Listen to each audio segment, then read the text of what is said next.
here with me, so I thought that this was the perfect type of video to do. You guys seem to love the last time where I did this. It was called a makeup tutorial you can recreate without leaving the house. So the whole premise is I pick popular makeup that a lot of people have, and that's the makeup that I use to create a look. Obviously, I can't guarantee that you have this makeup, but I know for a fact these products are talked about a lot on this platform and a lot of you guys have purchased them. So hopefully, if you have these products, you can recreate this look along with me. Or if you don't have some products, find some similar products in your own collection and follow along with me. So for my base, I chose the Bobbi Brown Vitamin Enriched Face Base. This is pricey, but a lot of you guys really love this primer. It's very popular, and even if you don't, of course, any primer that worked for you will do. This is a clear, translucent product. Whatever your skin type is, go for it. But I have very dry skin, so I really love this primer. I feel like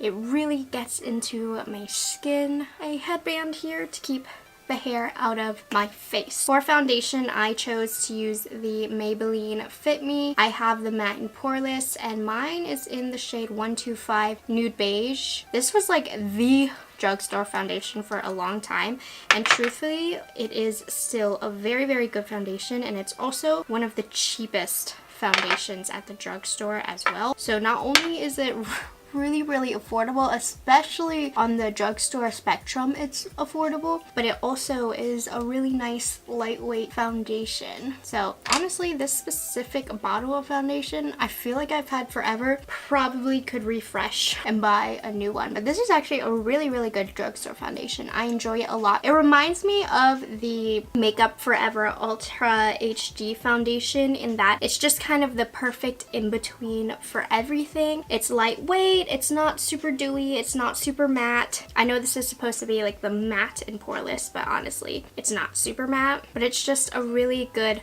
reliable foundation. I definitely feel like this is the Makeup Forever Ultra HD of the drugstore. The last time I did this video, I think I used a L'Oreal Infallible foundation, and oh my gosh, ever since I filmed that video, you guys, I can't stop using that foundation. I knew it was good. I've had it in my collection for a long time, but my love rekindled for it, and I even like it more than I did in the past. It's amazing. Dang, my skin looks really good with this foundation as well. For eyebrows, I'm using my Benefit Precisely My Brow Pencil. Benefit and ABH are the two kind of eyebrow brands of YouTube, and for good reason. Their products are really good, though I do feel like nowadays you can get a really good brow pencil from a lot of different brands. Back in the day, a few years ago, only good brow products were from either ABH or Benefit, and for a while I was tried and true to ABH. I refused to give Benefit my time of day just because ABH was here before Benefit as far as eyebrows, and Benefit just kind of decided they wanted to do eyebrows. And it's true, a lot of you guys might not have been here for that, but ABH has been doing brow products since the beginning, and then I think Benefit kind of saw there was potential and space in the brow community, which of course there always is, and they just kind of took that and ran with it, and they also became like one of ABH's biggest competitor. Now they have Brow Bar and all of that stuff that ABH had first. I'm not gonna lie, you guys, they did. I was around for it. For concealer, I'm using my e.l.f. Camo concealers. I just recently picked up a dark color so I can really test this concealer out to see how I like it, because I have a really light color. So one fun thing about quarantine is that I've been able to really test out my own collection, shop my own collection, and just use some products and give some love to them. I've still picked up new products as well, just because that is the nature of my channel, but there's a lot more time and room for me to post videos like that, and you guys have really seemed to be enjoying them where I talk about older products. So I hope you guys have also been able to dig into your own collection. For me, as somebody who finds makeup very relaxing, I love wearing makeup around the house. I love being able to wear makeup that I wouldn't necessarily feel comfortable with wearing out of the house. So believe it or not, I know some people are taking this as time to not wear makeup and let your skin breathe, which is also fine. If you have extra time, like really experiment with makeup, hone in on your skills, and just wear things that you wouldn't normally wear. Wear makeup items that kind of have been sitting because they're not your normal color story, and just experiment and give the makeup that needs some love some love. Now that this concealer is my color, I can actually give a true opinion, and my under eyes do look good. They still do look a little bit dry, but I definitely like this better now that it's actually a decent color for me. So to set, I'm using the Too Faced Born This Way Ethereal Setting Powder. I just remember I wanted this powder for the longest time because I heard so many people talk about it, so I did eventually end up picking it up, and it's a decent powder. I wouldn't say it's like my favorite, but I like it a lot. I think it definitely gets the job done. You know, it does what it's supposed to do, and it's just a very lightweight powder. It does a nice job setting, so I think this is a good powder. I think it was like James Charles or somebody who really liked this powder. I think he convinced me to buy it. I don't really care for James Charles anymore, but years ago I did watch a few of his videos, and I remember he convinced me to try out this powder. For bronzer, what I picked out was the Too Faced Chocolate Soleil bronzer. I don't know if anybody is into this bronzer anymore, but I remember this was one of the first bronzers that I ever bought. Not this one specifically, I did repurchase it, but the reason it was so popular was because it smelled like chocolate.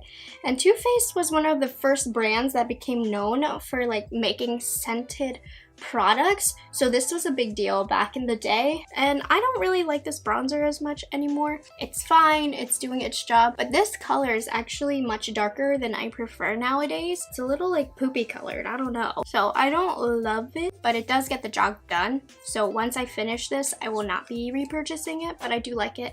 And I just used my Sonia G Face Pro brush, by the way. She did restock these.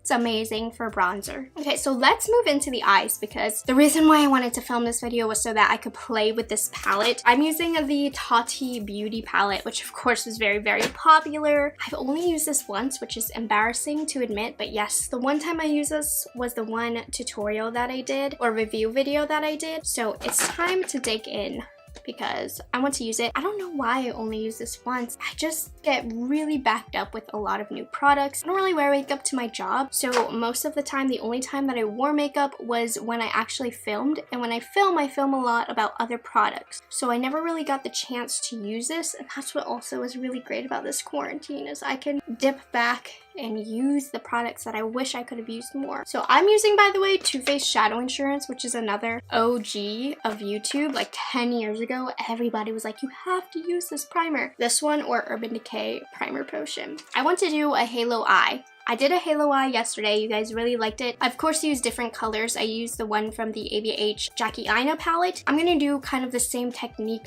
but obviously different colors. So I'm gonna start off with the Soothe Matte right here, just kind of that perfect transition shade. I have no idea what the look I did on this palette first looked like, the one look I've done. And I do kind of bridge the two sides together. So you want to pat on one side, pat on the other. This is the Morphe Y17, by the way. Such a good brush line. I love the gold handled brushes. They're such good quality. A lot of you guys were very offended when I didn't put this in my best neutral eyeshadow palettes, and it truly is just because I hadn't used it.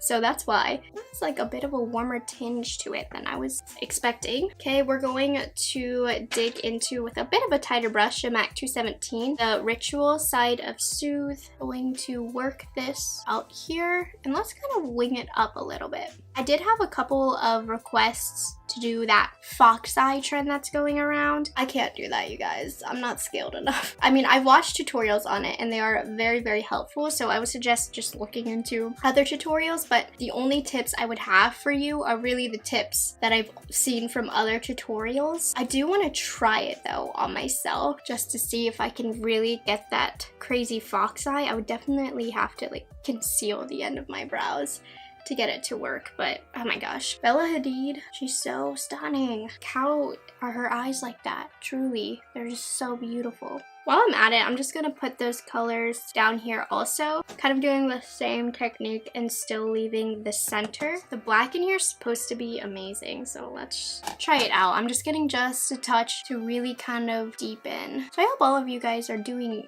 as well as you can be doing in quarantine. No, it's still super scary. It's been like 3 weeks since I last done this video, and from 3 weeks ago, for me, not too much has changed. It's just kind of like a waiting game for things to go back to normal. I've been doing online teaching, which has been, there have just been different challenges than I expected with the online teaching, and I think it's not just me experiencing this. I know it's teachers all over the country, but man, I feel like a lot more time is spent chasing down students, trying to make sure they're turning their work in more than I thought. Of course, you don't know what a kid is going through or what's going on at home, so it's just really hard. You know, I just feel like I'm not giving the quality instruction that I could provide in person. None of us were trained for this, truly. And I know for me, my age group, since I'm a new teacher, like we were taught the most of technology out of any generation of teachers, but none of us were prepared for this. So it's a huge learning curve for me and for my kids, and it's just, we're doing the best that we can, and I think we're doing a really good job. It's most definitely not the same. So what I'm going to do is I'm going to take a little bit of the e.l.f. Camo Concealer. I'm taking my lightest shade. I definitely want that to be the brightest.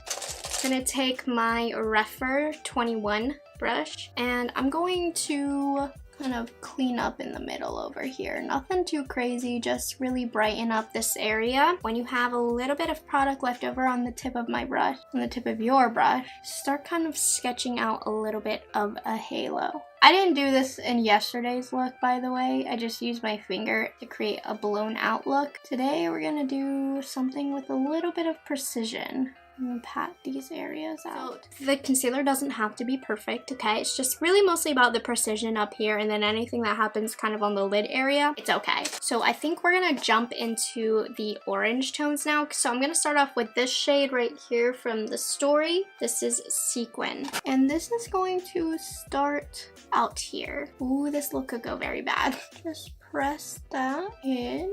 Blending will happen, I promise. This has a lot of fallout. So I'm really focusing on blending the outer edges towards the color that we already have. And what you can do to blend it more is dig into the colors you used out here and fuse them together. So I'm taking the brown, the matte chocolate brown shade, to blend that into the orange. We're gonna definitely want to use Story again, but the metallic finish. And from what I recall, didn't love the metallics here. Was not moved by them. Yeah, still not moved by them. Finger helped.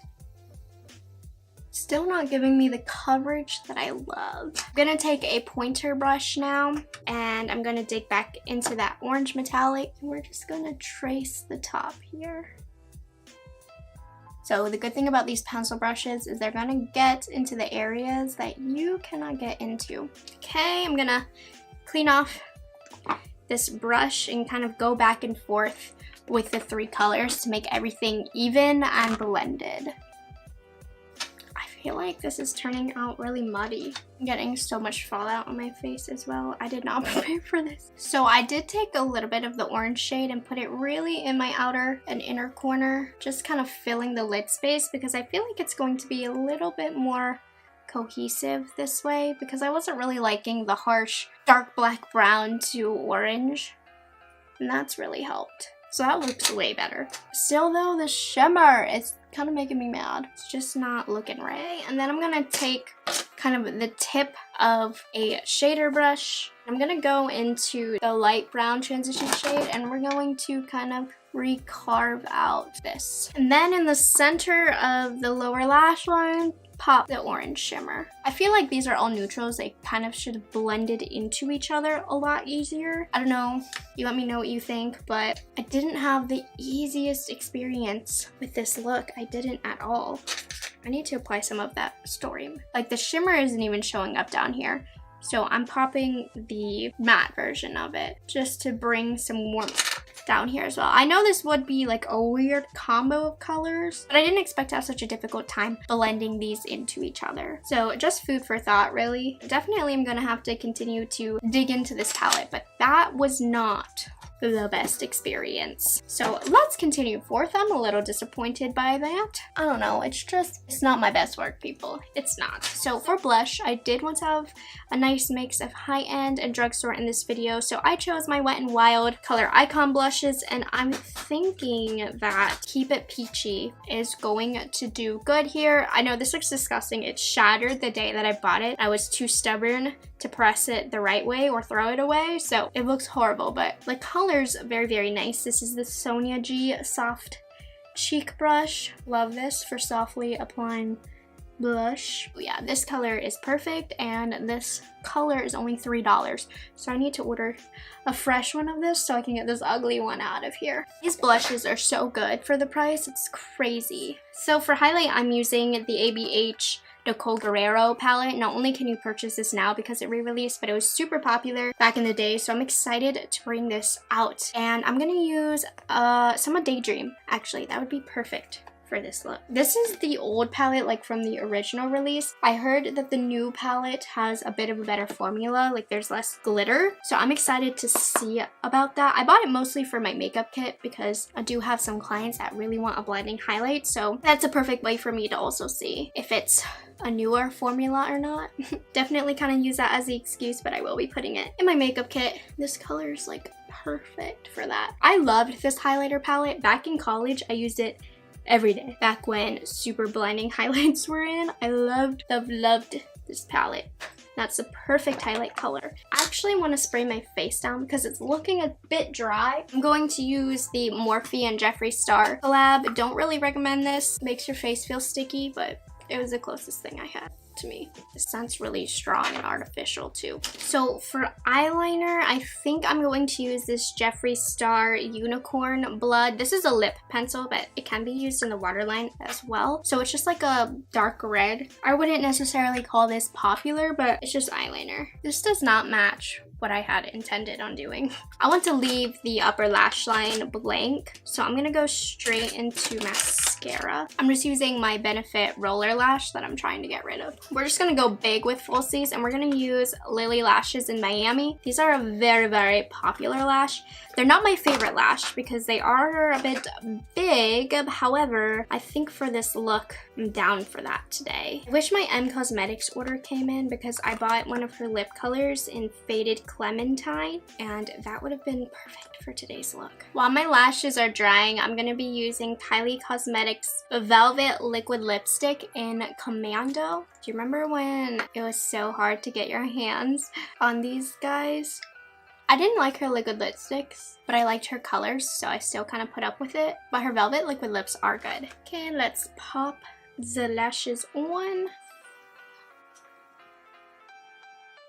Then, so to kind of orange this look up, I'm taking my Pat McGrath Bronze Temptation Lust Gloss because I feel like it's going to warm it up even more. I think that's kind of everything. So I'm gonna kind of make sure, get my hair undone, and I'll be back. All right, so I had to change my top because the pink was bothering me. But here we are with the final look. I think overall, kind of looking at this beautiful burnt kind of apricot look, I really do like it. As far as all of the products went, it was very nice to dip back into these. They're all classics for a reason, really great. Though I do have to admit, I'm a little bit disappointed with my experience with the Tofty palette, and I know I'm probably gonna get a lot of hate for that. My first experience with it, I really liked it in the review. I thought everything was blendable and everything was really great, and I think kind of doing more of a precise application, just it wasn't working for the palette. In my original review, I wasn't crazy about the shimmers. I definitely still am not. They definitely had problems adhering to the lid. They weren't giving me the type of coverage that I needed, meaning it wasn't covering up the concealer at all. You could see the concealer underneath. With the shimmers in here, it shouldn't be like a lid topper formula. There should be some coverage to it to where you can't see the concealer underneath. There's so many brands that don't have that type of issues. I was very surprised at how that orange was blending in with the brown, meaning I had trouble with it. It just wasn't as smooth as some other palettes that I've used for this type of look. So I made it work. I do like the look, but I think doing something more precise made this palette more difficult. I don't think the colors liked sitting on top of that concealer, and I don't know, I need to play with this some more to kind of redeem it, but definitely with the look that I tried out today, it wasn't feeling what I was doing, not this type of technique. So hopefully I will have some better experiences with this palette, but I've got to be honest, I wasn't moved by it today.